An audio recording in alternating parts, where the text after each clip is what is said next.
সহসায় কাটছে না তেলের বাজারের অস্থিরতা। একটার পর একটা ভোগান্তি যুক্ত হচ্ছে নিত্যদিনের জীবন পরিচালনায়। এবার সাতক্ষীরায় মোটরসাইকেলের জ্বালানি তেল নিতে এখন থেকে বাধ্যতামূলক করা হয়েছে জেলা প্রশাসকের সিল ও স্বাক্ষরযুক্ত ফুয়েল কার্ড।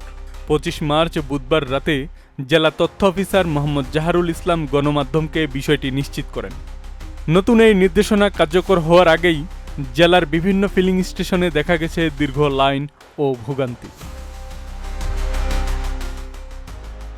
জেলা প্রশাসনের এক বিজ্ঞপ্তিতে জানানো হয়, এখন থেকে ফুয়েল কার্ড ছাড়া কোনো মোটরসাইকেলে তেল সরবরাহ করা হবে না। প্রতিদিন সকাল 8টা থেকে রাত 8টা পর্যন্ত নির্ধারিত সময়ের মধ্যে জ্বালানি তেল সংগ্রহ করতে হবে।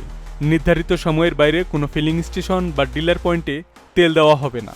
নির্দেশনায় আরও বলা হয়েছে, তেল নেওয়ার সময় চালককে ড্রাইভিং লাইসেন্স, রেজিস্ট্রেশন নম্বর ও ট্যাক্স টোকেন সঙ্গে রাখতে হবে। পাশাপাশি হেলমেট পরিধান বাধ্যতামূলক করা হয়েছে।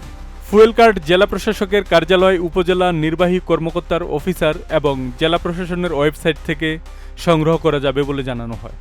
এছাড়া প্লাস্টিক বোতল বা ড্রাম সহ কোনো কন্টেইনারে জ্বালানি তেল বিক্রি সম্পূর্ণ নিষিদ্ধ করা হয়েছে।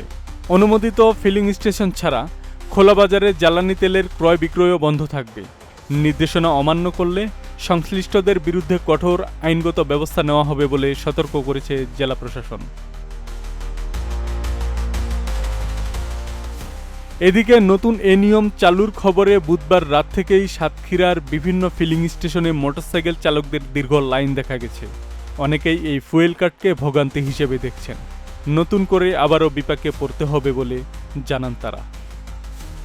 আব্দুস সালাম, প্রজন্ম 24।